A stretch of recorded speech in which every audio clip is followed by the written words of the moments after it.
The nest is one of the best kept secrets that we have in Montezuma County. It is a facility to provide total and complete service to any child who is the victim of any type of child abuse, be it physical or sexual abuse. We have a multidisciplinary team. It's this group of investigators, a prosecutor, the mental health provider, the medical provider. We all come together. That's another nice thing they have there is they have the medical exam room there where we can have the children examined by a physician. Again, it's a lot nicer facility than taking them to a doctor's office and having that done there. From my perspective as a doctor, it's doing these examinations at the center has been so incredibly helpful because children much more readily tell us their stories. Kids who have been reluctant when they're sitting under the stress of an emergency room in a regular doctor's office, here they feel comfortable, relaxed. They don't see me as a person wearing a white coat and as a doctor. They see me as a friend. So the whole idea of this model is to provide a very safe place that's non-threatening, that reduces the possibility of any more trauma. You know, when a child walks into the center, it's like they're walking into a home. And they walk into the rooms, and there are toys and there are things for them to do, and they're distracted enough that they don't feel like they're, being, really interviewed, when in fact everyone can watch behind the glass, and they really are being interviewed in that nice, quiet, soft environment. It's a place where people come in when they're in crisis in this horrible thing that they've just found out about what happened, and so they're going to interview their kids and all of this, and it's such a homey place. And it's amazing to me how many people leave here even when they've come in for an interview and they feel so much better that it's going to be okay. We're talking not just about therapy. We're talking about how we interview the child, how law enforcement interacts with the child, how the district attorney's office interacts with the child. These are all well researched, and there's a lot of development around how we can help that child to begin healing the moment they walk in the door.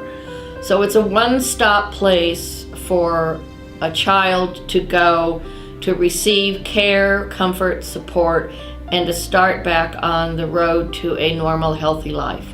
First of all, when a child comes to the center to disclose any type of abuse, we believe them. The forensic interview is to gather evidence. There's specific ways that you do a forensic interview. They're very non-threatening, non-leading. They are video and audio recorded, so that our hope is we only have to interview the child one time. And putting them in that environment at the nest relaxes them and helps them talk. I walked in and everyone was so nice to me. I noticed a stranger first, and she came around and she introduced herself, and we played a game.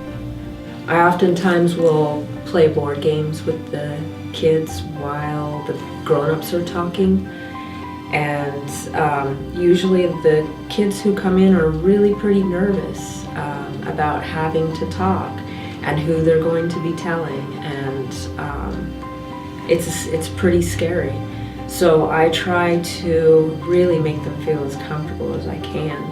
And then I had my first session with Polly.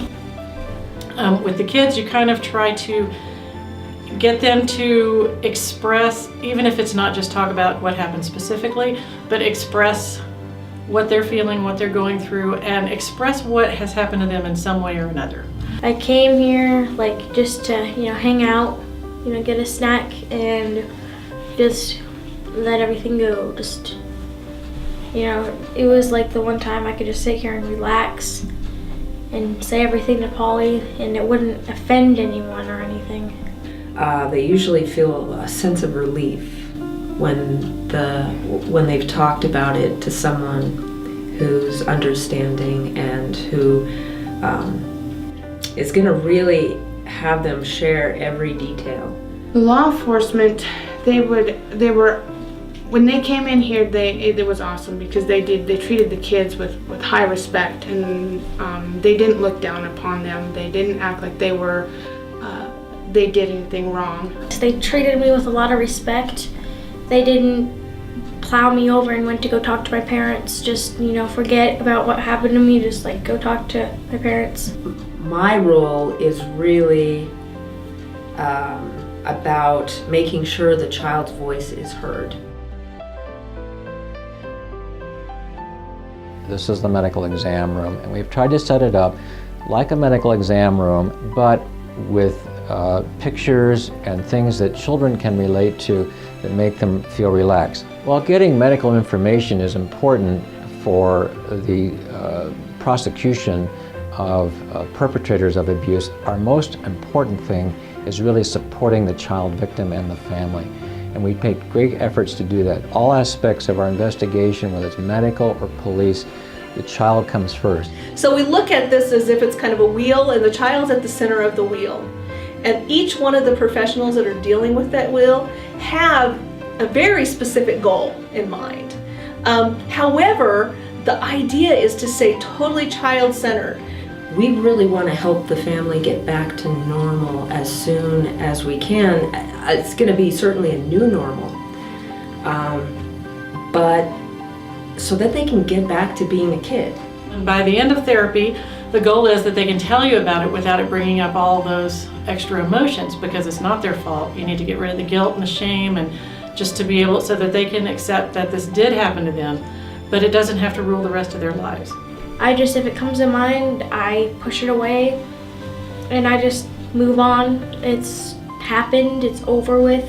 I'm thankful that it's gone. I truly would not know where we would be right now if we didn't go through you guys. I honestly do not know.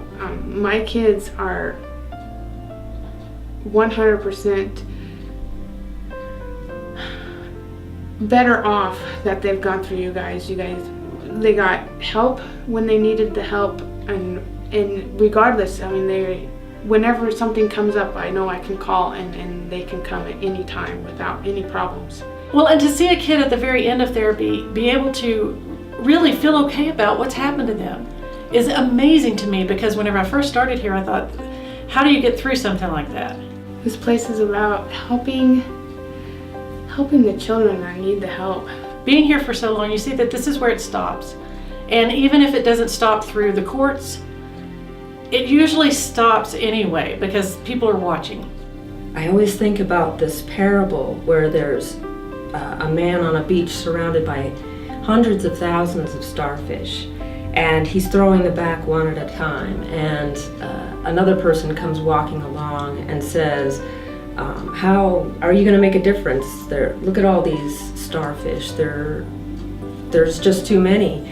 And the man picks up another starfish, throws it in the water, and said, I helped that one. The nest has become the centerpiece of what we do for children who are abused and victims of abuse.